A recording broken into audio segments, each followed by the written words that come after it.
Welcome to the Be Smart podcast, how not to be an idiot with your money. What do we got here today? This is really going to be about how not to be an idiot with your money. You have probably heard, I mean, it's out there.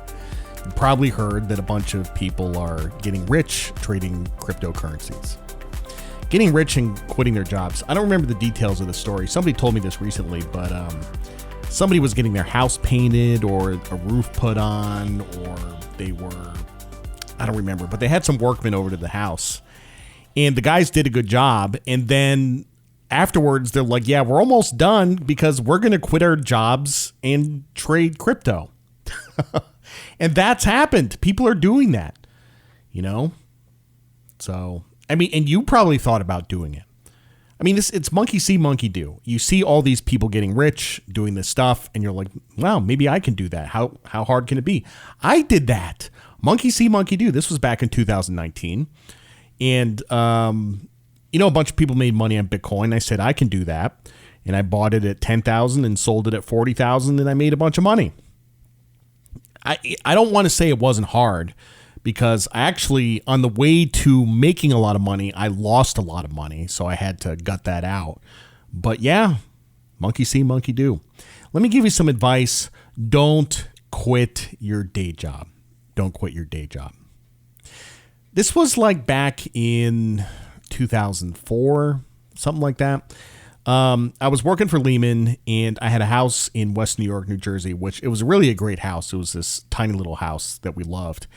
And I remember being in bed upstairs in the bedroom, and we had these reading lights. And I remember we used to read books at night. I don't do that anymore, but we used to read books at night. And I remember reading a book called Trading for a Living by a guy named Alexander Elder. And honestly, I don't remember much of that book. It didn't really stick with me. But at the time, that was my aspiration. Because, first of all, like if you're trading for a bank, I mean, yeah, you can make millions of dollars, but you're making a fraction of what you're making for the firm.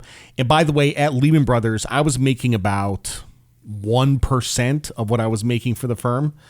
So yeah, I mean, if you get to trade for yourself, you get to keep all of it, and I was good. I was trading S&P 500 futures at the time. And I had an account that I specifically traded S&P 500 futures in. In 1 year, I made $8 million, and this was just day trading. I didn't keep any positions overnight. I went home flat. I made $8 million in a year day trading. And I'm like, I can do this. I can do this for my house. Now, I was trading in humongous size, but even still, like if I traded 1/10 the size, I could do that. I could make $800,000 in a year, which would be awesome. I was good at it. What I did not take into consideration is how stressful that would be. It's super stressful. And I have this thing about, I have an office for the Daily Dirt Nap. I have an office. I have an office in an office building. And the reason I do that, I drive 35 minutes to get to work for no reason. I can work out of my house, but my job is a bit stressful, and I don't want to be stressed in my house. I want to go to work and be stressed. I don't want to come home and be stressed. My house is like my happy place. So I have this office, and if I was trading from home, then I would be stressed at home. And that kind of stress is unbelievable. And I call it pucker factor. Okay. Because if you're working for a bank and you lose money, it sucks, right? It's bad. And if you lose a lot of money, you could lose your job. But if you're losing money, it sucks. If you're losing your own money, your asshole puckers up, right? It's pucker factor. So what ends up happening is that you find yourself unwilling to accept any losses of any kind. It's different trading your own money versus trading a bank's money. It's very different. What happens is you stop yourself out of trades very quickly. You buy some futures, they go down a couple ticks, you stop yourself out. And you do this over and over again, and you just bleed to death. And this is how most people trade for themselves. It's because of the pucker factor. You have to be willing to lose money in order to make money. That's one thing that a lot of people do not talk about with trading. In order to make money, you have to be really, really good at losing money. I'm serious. You have to be a ninja at losing money. It's how to take a punch. I mean, imagine you're going to be a boxer, right? And you think you're going to be a world champion boxer, and you're going to do this without ever taking a punch. You're only going to punch the other guy. You're never going to take a punch. You have to be able to take a punch. Now, I love telling this story. I told this story a bunch of times. There was a university that did some research on day traders in South Korea. So they studied a couple thousand day traders. And what they found that they studied them for a year. After 6 months, 90% of them had quit. Either they lost all their money or they just said, this sucks, I quit. 90% of them were gone after 6 months. After a year, 99% of them had quit.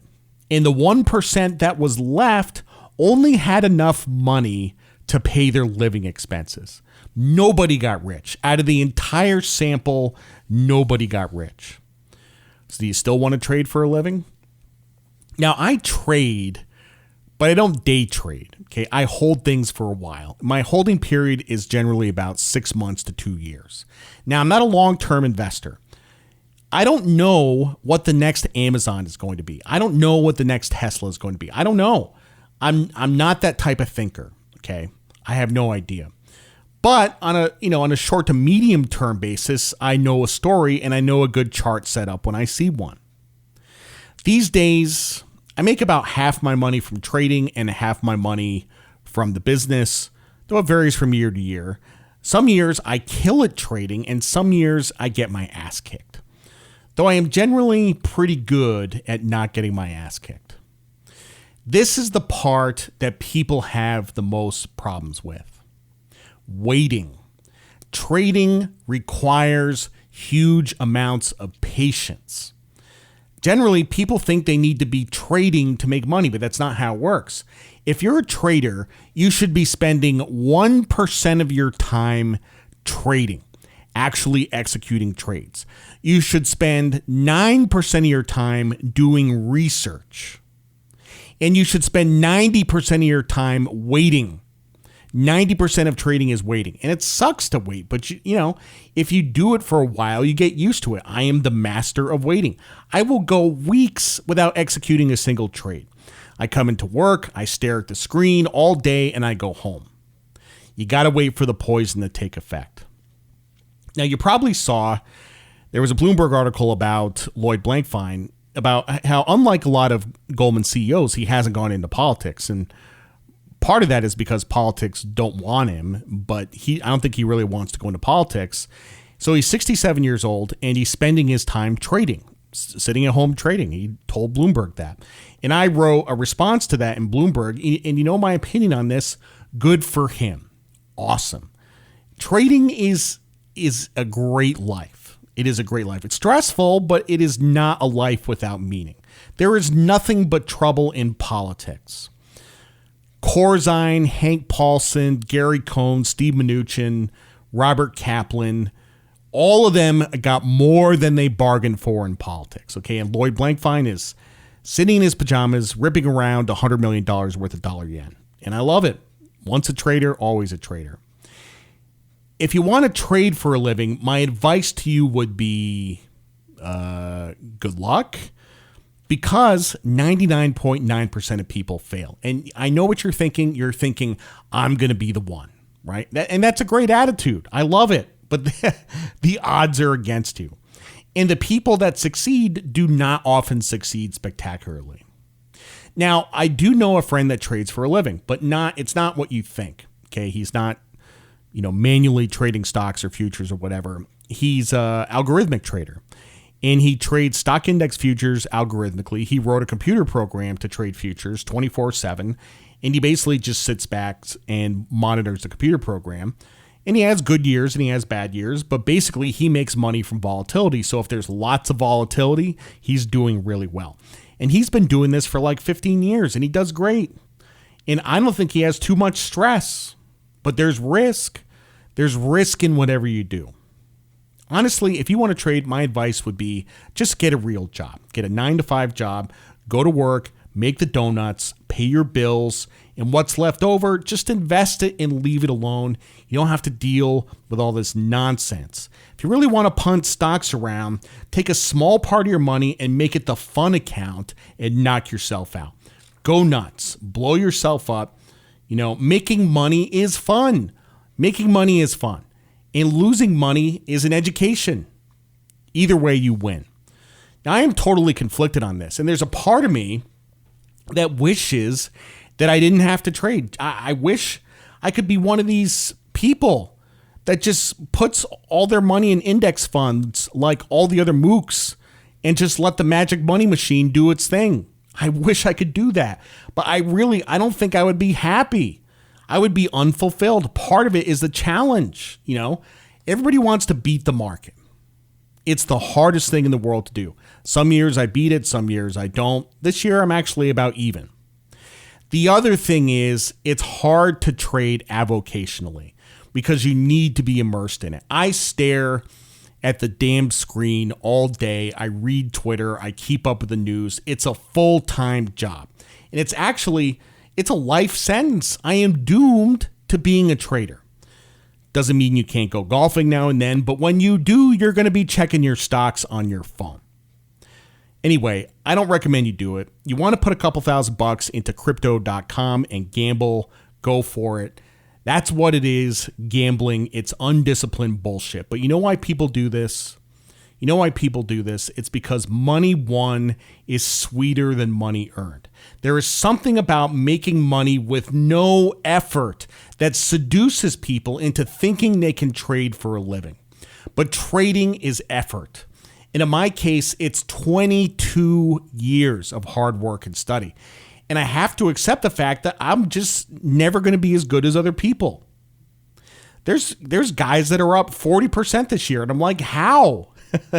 By the way, it's funny. Attitudes towards hedge funds have changed over the years. In the old days, this is back in the 80s and 90s, you would have these hedge funds that would make 150% a year, Now, if you see a hedge fund that is making 150% a year, you know immediately that they have very concentrated risk and they could easily lose 100%.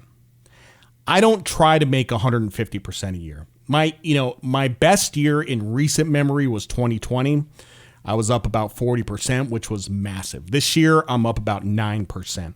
But I'm happy with that because I did it with very little risk. And that is the part that people don't get about trading or anything for that matter. You have to consider risk as well as return. If you made 100% in a year, I want to know how you did it. Balls long Bitcoin, balls long lumber futures. It's not a good way to manage a portfolio. All I can say is be careful. The markets are unforgiving, and don't trade with what you can't afford to lose. I'm Jared Dillian. See you next time on the Be Smart podcast.